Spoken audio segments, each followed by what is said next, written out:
क्योंकि आप जानते हैं कि आज तो C4 चलने वाला है। पर उससे पहले ये बताएं, क्या आप C3 को बिल्कुल क्लियरली जानते हैं?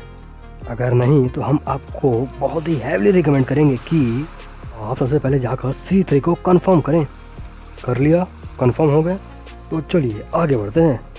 देखिए, C3 का नाम C3 इसलिए था क्योंकि उसमें सबसे पहला, सबसे फर्स्ट स्टेबल कंपाउंड या यूँ कहें प्रोडक्ट 3 कार्बन वाला फॉस्फोग्लिसरिक एसिड होता था। पर यहाँ पर एक कार्बन एक्स्ट्रा होगा, यानी कि फर्स्ट स्टेबल कंपाउंड 3 कार्बन का न होकर 4 कार्बन वाला होगा और उसका नाम है नाना। अभी नहीं, आगे चल के बताएंगे। पर उससे पहले लेट्स रोल द इंट्रो।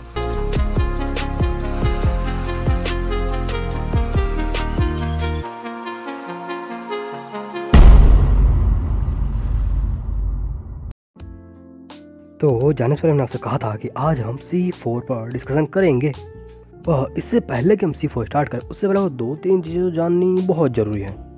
जैसे कि C4 जिन प्लांट्स में होगा उनके जो लीव्स होंगे ना, पत्तियाँ, वो क्रांच एनाटॉमी वाली होंगी। हे टैक, ये क्रांच क्या होता है?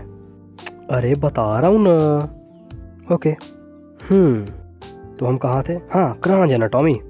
देखिए, क्रांच में आपको जो जानना जरूरी है वो सिर्फ इतना है कि लीव्स में जो वैस्कुलर बंडल होगा उसके चारों तरफ बंडल शीथ पाए जाएंगे और इसके ऊपर मीजोफिल सेल्स।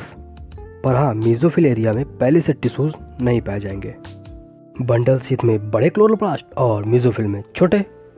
तो इससे पहले कि हम आगे बढ़े, उससे पहले ये तो जान ही लें कि आखिर इसके बारे में पता कैसे चला कि आखिर कुछ प्लांट 3 कार्बन को छोड़कर 4 कार्बन की तरफ क्यों जा रहे हैं या प्रेफर कर रहे हैं।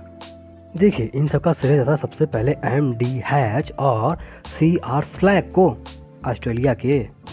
इन्होंने अपने एक्सपेरिमेंट के दौरान ये पाया कि जो आपका ईंख है ना, गन्ना और शुगर केन, इसमें जो फर्स्ट स्टेबल कंपाउंड बन रहा था वो 3 नहीं 4 कार्बन का बन रहा था और उसका नाम है ऑक्सैलोएसिटिक एसिड। ये C3 प्रोसेस जो है वो मोस्टली मोनोकोटिलेडन्स जैसे कि आपके गन्ना, घास, ज्वार या मक्का, या कुछ डाइकोटिलेडन्स जैसे कि एमेरैंथस, यूफोर्बिया एटसेट्रा, इन सब में देखने को आसानी से मिलेगा। अगर हम इन्हें C3 से कंपेयर करें तो ये हमें पता चलता है कि जो C4 साइकिल है वो 2 स्टेजेस में कंप्लीट होगी और हर बार ये एक नए जगह, यानी कि टोटल 2 जगहों पर परफॉर्म होगी।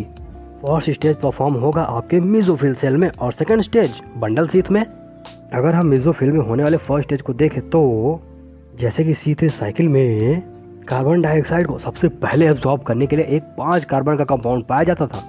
आप में से किसी को उसका नाम याद है सच में? कमेंट में लिखिएगा। आखिर हमें भी तो पता चलना चाहिए कि ये वीडियो आपको कितनी ज़्यादा सिखा पा रही है, तो नाम कमेंट जरूर कीजिएगा। तो देखिए, यहाँ पर 3 कार्बन का रिसेप्टर पाया जाएगा जो सबसे पहले एटमॉस्फेरिक कार्बन डाइऑक्साइड को एब्जॉर्ब करेगा। अब उसे हम कहेंगे फॉस्फोइनॉल पायरुविक एसिड, यानी कि PEP, पेप। ये 3 कार्बन वाला और 1 कार्बन डाइऑक्साइड को एब्जॉर्ब करके 4 कार्बन का कंपाउंड बनाएगा, जिसे हम कहेंगे ऑक्सैलोएसिटिक एसिड। और जैसा कि वो पहले पता चल चुका, यही है C4 का फर्स्ट स्टेबल कंपाउंड और C4 साइकिल को हैच स्लैक साइकिल भी कहते हैं। और बात यहीं पर नहीं रुकती, ये ऑक्सैलोएसिटिक एसिड मैलिक एसिड में कन्वर्ट होने वाला है। पर कभी कभी ये मैलिक एसिड में कन्वर्ट न होकर एस्पार्टिक एसिड या पायरुविक एसिड में कन्वर्ट हो जाना है, पर हमेशा नहीं। आपको यहाँ तक समझ में आया? चलिए आगे बढ़ते हैं। हमारा मीजोफिल सेल्स में काम पूरा हो गया, अब बारी है बंडल शीथ की। ये जो मैलिक एसिड बना है मीजोफिल सेल्स में, वो फिर बंडल शीथ में चला जाएगा, या यूँ कहें बंडल शीथ के क्लोरोप्लास्ट में। और फिर यहाँ पर मैलिक एसिड का डीकार्बोक्सिलेशन होगा और इस डीकार्बोक्सिलेशन से पायरुविक एसिड और जो कार्बन डाइऑक्साइड जुड़ा हुआ है ना, वो कार्बन डाइऑक्साइड अलग हो जाना है। पर आपको एक राज की बात बताऊं, अगर फर्स्ट स्टेज में मैलिक एसिड एस्पार्टिक एसिड में कन्वर्ट हुआ होगा तो यहाँ पर वो सबसे पहले डीएमिनेशन प्रोसेस के द्वारा ऑक्सैलोएसिटिक एसिड में कन्वर्ट होगा और उसके बाद पायरुविक एसिड में, और फिर सारे प्रोसेस आगे चलेंगे। यानी कि एस्पार्टिक एसिड में कन्वर्ट होने की वजह से एक स्टेप ज़्यादा हो गया। अब जो ये पायरुवेट एसिड बना है वो मेसोफिल सेल्स में वापस लौट आएगा और फास्फोइनाइल पायरुवेट बना लेगा, यानी कि दोबारा से कार्बन डाइऑक्साइड रिसेप्टर्स फॉर्म होने हैं। और बात ये आती है आखिर कार्बन डाइऑक्साइड जो रिलीज हुआ है उसका क्या होना है। तो चिंता की कोई बात नहीं है, ये जो कार्बन डाइऑक्साइड रिलीज हुआ है वो ना अब C3 साइकिल में इन्वॉल्व होगा, यानी कि इसके आगे C3 साइकिल परफॉर्म होगी, यानी कि फिर से RUBP रूबिस्को 3-फॉस्फोग्लिसरिक एसिड और लास्ट में ट्राइओस फास्फेट। क्या आप ये से नाम पहली बार सुन रहे हैं? अरे तो आप यहाँ पर क्या कर रहे हैं? आपको जाकर सबसे पहले ये वीडियो देखना चाहिए, इसीलिए हमने आपसे पहले ही कहा था कि आप ये वीडियो जरूर देखें, यानी कि C3 साइकिल। देखिए अगर हम C3 C4 में एक मेन डिफरेंस जाने तो वो ये है कि C3 में कार्बन फिक्स करने के लिए वो डायरेक्ट इन्वायरमेंट से कार्बन डाइऑक्साइड के फॉर्म में कार्बन ले रहा था, पर यहाँ पर वही कार्बन डाइऑक्साइड उसे मैलिक एसिड के फॉर्म में मिल रहा है, यानी कि यहाँ पर कार्बन 2 बार फिक्स होगा, एक बार डायरेक्ट इन्वायरमेंट वाला कार्बन डाइऑक्साइड और एक बार मैलिक वाला, और फिर जाके बनेगा फिर कार्बोहाइड्रेट्स। आपको पता है C4 पौधे C3 प्लांट्स के मुकाबले ज़्यादा उत्पादन करते हैं। अब एक लास्ट स्टेप जो कि हम बताएंगे ना, आप कर दो, आपको टैग 2 की कसम कर दो ना।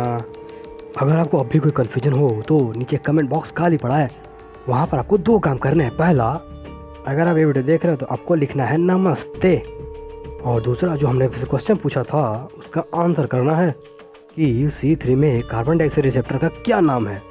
और हाँ, जाते जाते एक लाइक कर दीजिएगा, बहुत सुकून मिलेगा। उससे मिलते हैं नेक्स्ट किसी वीडियो में किसी नए टॉपिक के साथ, तब तक के लिए बाय बाय।